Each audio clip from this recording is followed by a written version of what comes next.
Hi, this is Chico Resch. You are listening to the Let's Go Devils podcast on the Primetime Radio Network. Woo! Woo! Happy Devils Tuesday! It is Game Day Live, presented by the Let's Go Devils Podcast Network and the Primetime Radio Studios. My name is Vinnie, Parise, along here with Short Sky, welcoming each and every one of you watching on YouTube Live, Facebook Live, Twitter Live, and Twitch, as we are going to get ready to get you set for the New Jersey Devils versus Toronto Maple Leafs. It is a very great Devils Tuesday to you, Short Sky. How are we doing today? I'm doing very good. It's fun to be here on a Tuesday on Game Day Live, and looking forward to a good game today with the Devils and the Maple Leafs. You know, the last time they were here, they broke our streak. You got a little bit of bedlam in the arena, which is also always nice to see occasionally. So tonight should be a good test for the Devils, and it hopefully be a really solid game, because you never know. This could potentially, should both teams get past the first round, be a potential playoff matchup. Yeah, absolutely. Both of these teams could absolutely go on a run. They're kind of, I think people bring up the term like a sexy pick in the playoffs. Mm-hmm. Like, obviously you got like the teams that are the favorites in every series, you know, the Leafs, not the Leafs, the Lightning, the Bruins over the last couple of years. In the West, you could look at Colorado, Vegas, but the Devils and the Leafs have kind of been linked all season long for a couple reasons. And obviously the first thing that comes to mind is the Leafs ended the New Jersey Devils 14-game winning streak back in November. And there was beer thrown on the ice, people at the Rock going crazy. And this is their first time that the two teams are going to meet. Also, for a majority of the season, basically since mid-December, Boston is kind of pulled away from the rest of the pack. They're the clear President's Trophy front runners. They could clinch a playoff spot in as much as a couple days here if you look at the math. And the rest of the teams near the top, Carolina, New Jersey, Toronto, Vegas, LA, Rangers, kind of creeped in that spot throughout, the season. But for the most part, it's been those three looking for the second spot in the league. Devils and Toronto have been back-to-back one way or another for most of the season. That's the case right now, pretty evenly matched. What are you looking forward to about most in this game? I'm looking forward to this being a good test for the Devils. A team that's playing a team in Toronto, which is pretty stacked when you look at their lineup. Even though they're missing some key players going into tonight, they're still really a stacked team. So this is one of those tests where if the Devils are going to do well, come the rest of the season, come postseason, I just want to see the Devils play well against a really good team, because we've seen a couple. I mean, Colorado is a very good opponent. Vegas is a very good opponent. Arizona, not so much, even though we had trouble with them. So it'll be exciting to see how the Devils respond to coming into a good, solid Eastern Conference team, coming into the building, and how well they play against them. Because let's face it, you really cannot deny that the Eastern Conference is the stronger of the two conferences. So seeing the Devils tested like this against this new and almost newly revamped, in a sense, Toronto Maple Leafs, because they brought in a ton of players at the deadline or right before the deadline. So we're looking at a chance to see how the Devils do, like I said earlier, against a potential second or maybe even conference final, playoff opponent. Yeah, if Sam Wu was a Toronto Maple Leafs fan, this would have been his favorite trade deadline in the history of his fanhood as the team, because they went out and they got beef, and they added O'Reilly, and they got Achari, and they were a very soft team to play against the last time the Devils saw them. And obviously the multiple goals being taken away was an issue for the Devils in that loss, but they had beaten them a couple other times before that. So, you did call it last game, though. You said the Devils were going to win, but it was going to be tough, even though the Arizona Coyotes kind of stink. But that rink that they play in, and they buzz when they play, and a lot of the guys are young and youthful. I saw everything you were preaching while we were watching that game, and I was like, wow, Shorts guy, he really nailed how this game was going to go. And it kind of looked like the Devils were going to pull away, and I do think that their goaltender Ingram, he's on my fantasy team. Like, he's been that good this season that he's fantasy so hockey well. worthy. Yeah, and it was just one of those things. Like, the Devils could have put it away, but that's what happens. Even the bad teams in the NHL, they're still kind of good. I always say, how good you have to be at hockey to suck in the NHL. So props to you Yeah. for nailing that. Yeah, it's the pattern that Arizona has followed for a lot of the season. They've had all these good teams come into their building and they've been successful against them. And it was the same thing on Sunday. And I hate the fact that I was right because it turned into a bit of a nail biter towards the end. It was nice to see Timo Meier score his first goal within the first 10 minutes. That was really awesome. And hopefully that's the start of many more. Uh, I'm I'm curious what the attitude of the Devils going into that game was. I've got to be sure that the coaching staff was like, hey, listen, these guys play well at home. Don't underestimate them. Blah blah blah. But again, like I said earlier, it's got to be an uncomfortable place for a visiting team to go because it's not NHL quality as far as locker rooms and things of that nature that they're used to. So now we're back home in the friendly confines of the Rock, and they should definitely do much better tonight, and they have to bounce back from. I mean, I know they won, but they didn't look fantastic in my eyes. There were definitely mistakes that were made. Now is that time to start cleaning up these mistakes and start preparing yourselves because I don't want to say it's a guarantee at this point, but we're pretty damn close to being guaranteed a playoff spot. Sans just a disastrous meltdown of this team. So now we got to start gearing up to what April hockey is going to look like, and getting rid of these mental mistakes and these lapses. And tonight's a good test with that against Toronto. Yeah, absolutely. And the playoffs are creeping closer. You go out and you add a guy like Timo Meier, a guy who is just perfect for playoff hockey. Big body, gets under people's skin. You saw some nasty things that an Arizona Coyotes player said to him. I don't know if you saw that. It's not appropriate for the family pregame show, but it's definitely, Yeah. proof that he can get under people's skin. He goes out and he scores this crazy goal, and then Jack Hughes picks up the assist. It was literally the dream for everyone was that Timo Meier would go out there and score a goal assisted by Jack Hughes right when these two get clicked together. It was the third shift of the game. I believe it was 9:03 of the first period that the goal was scored, and just absolutely incredible. What do you expect from him now that you're coming home and you have a favorable matchup with how well the Heischer, Tatar, Mercer line has been playing? It's not like the other team's going to take them lightly, even though the Devils have the matchup. I'm so excited to see what this line could potentially do in their first game back at home.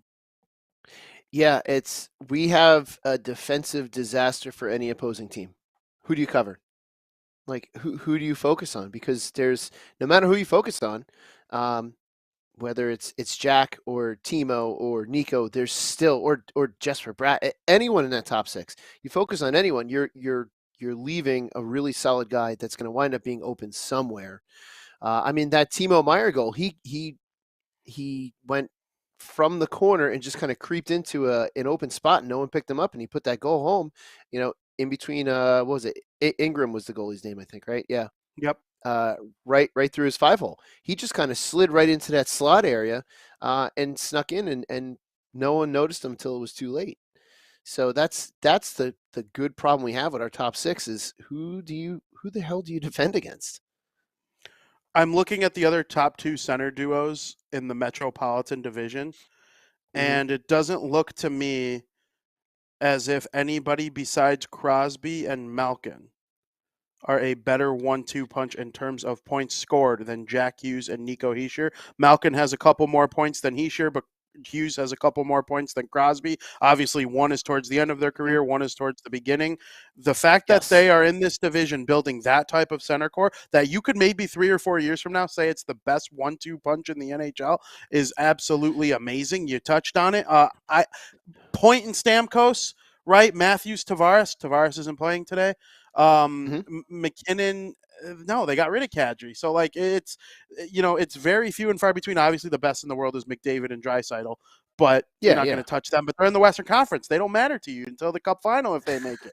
So I love the way this team is built, and I love what they're showing so far with these two leading the way. He sure had the overtime winner. I mean, I agree with you. Yeah, and what's great is we got these guys signed for years to come, and they're just hitting their prime. They're just hitting their stride. Uh, we do this right, and we have success. we can keep these guys like that, like the Crosby Malkin duo for their careers here, and we get to watch these guys play out their entire career.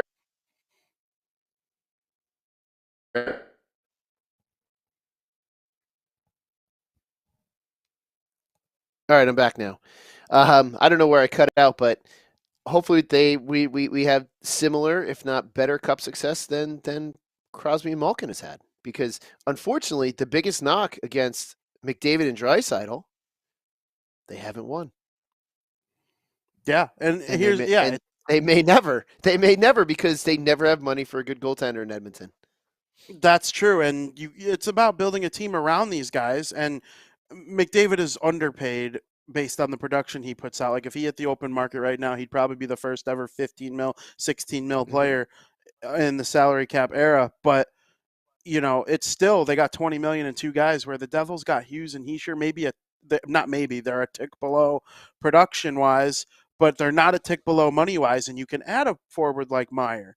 And you can give Jesper Bratt and Meier this contract extension that they deserve. You draft better than Edmonton has. Like you got a guy like Dawson Mercer coming in as the 18th overall pick, and you sign Andre Palat. You probably pay him $1 million more than he's worth, but he brings that winning experience. Eric Holla comes in. The fourth line is good. The defense is good, and it's only getting better if Hughes and Nemec end up being what they are. Smart trade for Vanacek, who will. All signs point to being the starter tonight. According to Amanda Stein during the practice earlier today, he was the first off the ice, or he was in the starter's net, so he's going to get the start. I mean, just smart moves could be the difference between taking advantage of this great core that you built and becoming like Edmonton, who, if they get to the conference finals, it'll be like a really successful season for them. Yeah, see, that's the thing about making really shrewd moves in the salary cap era is as much as I know McDavid deserves what he gets paid, but how do you build a team around him and Draisaitl when they're going to suck up a good percentage of your cap space? You're definitely not leaving enough for a team, essentially. So that's why the Devils have been really good in doing all of their moves, because they're keeping us open to continuing to build a team around our stars. Now, the question is going to be, what are they going to do with Timo Meier come when it's time to re-sign him, and how are they going to finagle that? So that'll be seen. And here's hoping that they're able to do something as similar as they've done in the past. Absolutely. Now, when you have the Toronto Maple Leafs playing against the Devils, no O'Reilly, no Tavares, we touched on that. What about them, regardless of those injuries, makes them scary in your mind? Man, they just up and down the lineup, they have a lot of good players that are there. That can not only play but can succeed. The thing that doesn't scare me about Toronto is that they can be quite inconsistent, and they can go out and really lay an egg when it really matters for them. Because they lost to Vancouver not too recently. So that and their goaltending is suspect as well. And again, they're kind of falling into that same problem as Edmonton's, where they've got all these high powered stars and on offense, but they just can't afford a good goaltender. So just the rest of the overall makeup of the team, because they've got so many great players, is somewhat scary, but also the fact that they're so inconsistent is not scary at the same time. Absolutely. And there's one thing that kind of not worries me, it's a good problem to have, but I wrote a tweet last night writing my potential playoff lineup, right? And I know they got Curtis Lazar coming, and he's dealing with some visa issues. He should be in New Jersey within the next day or two. They actually go to Washington after, finishing up this game today, and I'm sure they'll practice at home tomorrow and then depart for Washington. But you're not breaking up Tatar, Heischer, Mercer. Meier with Hughes and Bratt's looking good. All of a sudden, Jesper Boquist, after a 2-goal performance, he's showed off his really sweet hands that he's got over the last couple games. It wasn't even just last game against Arizona that I thought he played well. He's been playing well for a couple weeks now. And then Wood, McLeod, Bastian. Bastian got the health bomb a couple weeks ago, comes back, scores 2 goals. He's been impactful, in my opinion, in terms of making hits and, being a part of the defensive side of their fourth line. And Wood and McLeod have been noticeable. McLeod's trying to fight everyone. Wood scoring some goals. where does Curtis Lazar come in? I mean, I was thinking Boquist when they first traded for him, but then I'm like, he's been so hot. Then he has 2 goals. Same thing with Bastion. I just don't know with this group.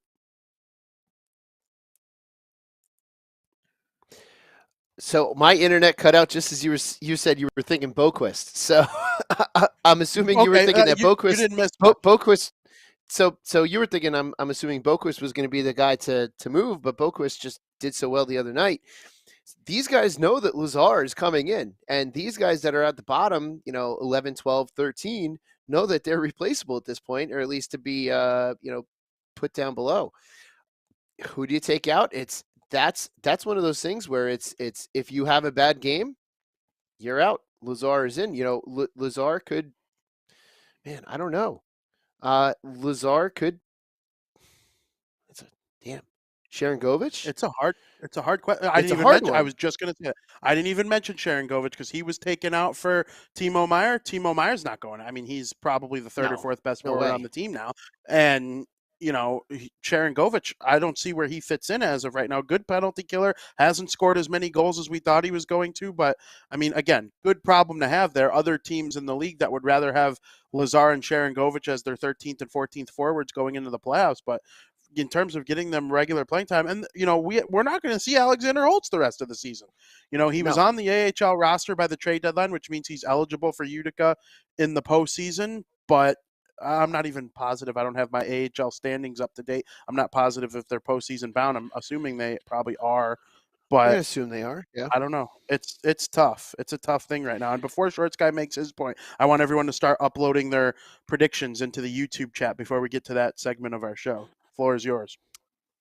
Yeah, it's man. I'm glad I'm not the one that's being paid to make these decisions because it's going to be a tough one. But again, I don't know if I said this with you last on Sunday or when I said it, but this is such a great problem to have that we have competition for that last spot or the last 2 spots, I guess, potentially in our 12-man forward lineup versus having to try to cobble something together and dragging a bunch of AHLers up. This is a really good problem to have.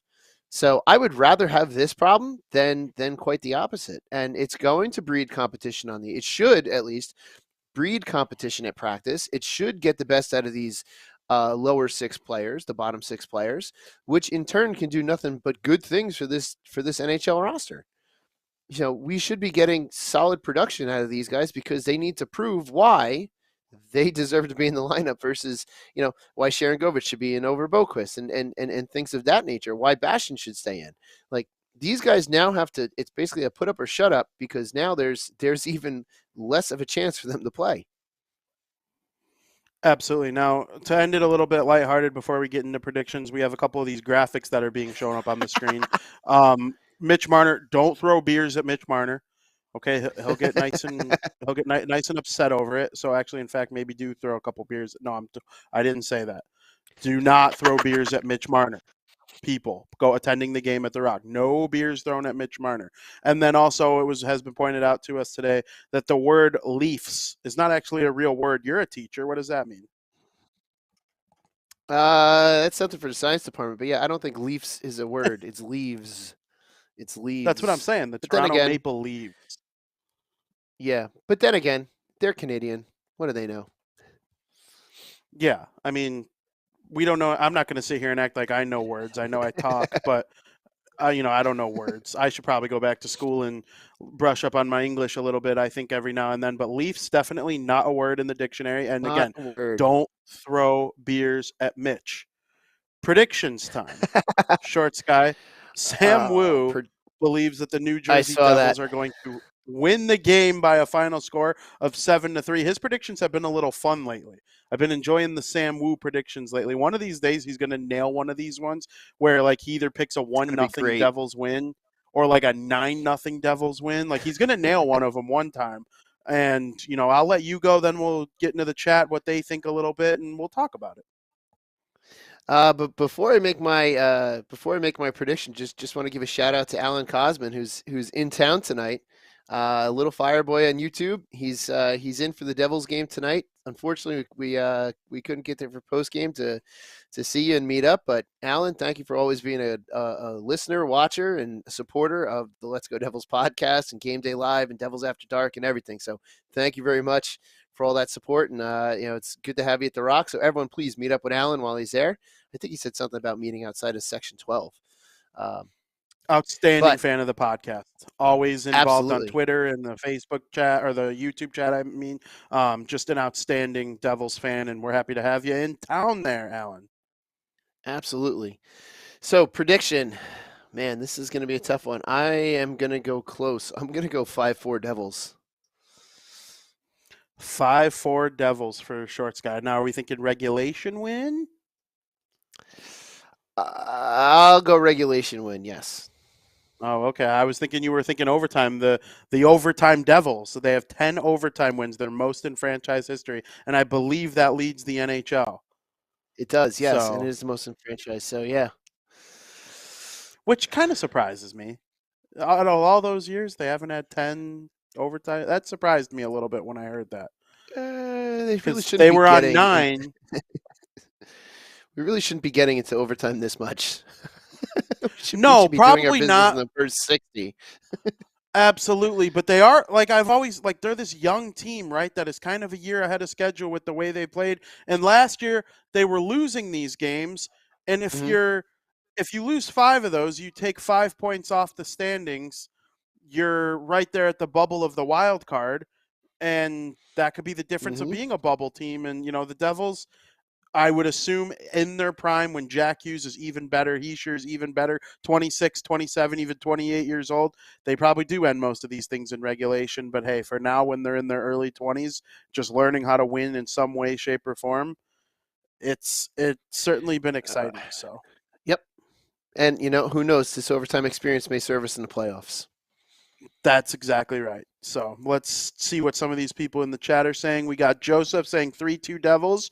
Max says 5-2 Devils with 5 goals called back.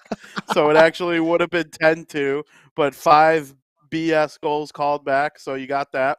Angelo says 6-5 Devils. Ted 5-3 Devils. Devils says 2-1 Devils. Someone got their YouTube name to be Devils. That's pretty impressive. Matthias says 4-2 Devils. Ted wants to also point out, he made the 5-3 prediction. He wants to point out that today's game will be a great test for Devils defense. Cornhole 4-2 Devils. Dave Singer says 9-3 Devils. Wow. That's a dream. Yeah, the Sam Wu route. I'm excited to hear that from Dave. Josh says 5-3 Devils. Art going 4-2 Devils. And Selecta says 4-2 Devils. Got all sorts of different predictions. I'm going to go in a little bit different of a direction. I actually think this is going to be – it'll be a somewhat of a high-scoring affair, I think. Actually, it's not that different of a route at all. I don't know why I'm acting like I'm all unique. I think the Devils are going to get a nice win here, 6-4. It'll be a 5-4 game, and then someone finds their way onto the ice, late deposits one into the empty net, and the Devils take the 6-4 victory. So I am kind of excited about that kind of prediction. That would be just as long as the Devils win. That's really all I care about. But a 6-4 game with the offense that both of these teams have, and I hate to say it, with our goaltending not being super stellar right now, and Toronto's goaltending not being stellar, the possibility of a 5-4, 6-4 game is there. It's definitely not off the table. That's for sure. So we'll have to see what tonight brings and what defensive. I forget who said this. This is a good test for Devils defense, but absolutely is this a good defensive test for the Devils. So, we shall see. The Devils are going to have to find a way to kind of tighten up defensively going into the playoffs. So why the hell not start tonight? Yeah, I couldn't agree more. And you know what? People were saying it's a great test for the Devils on defense. I personally believe that they're so fast, they're so talented and so good on offense, and everybody talks about that for them. I think it's a good defensive test for the Leafs as well. So I'm very excited for, what this game could absolutely bring. Is there anything you want to say before we close out the show? No, just everyone at the game tonight, have fun. Go in there. Do not throw any beers because they're way too expensive to waste like that. Yeah, that is true too. Maybe throw some chicken tenders though. When Curtis Lazard gets there, he'll eat them. I can't thank everybody enough in the YouTube chat, the Facebook chat, all the different chats where you're watching this game. We appreciate each and every one of you, and make sure you enjoy the game. Let's go Devils.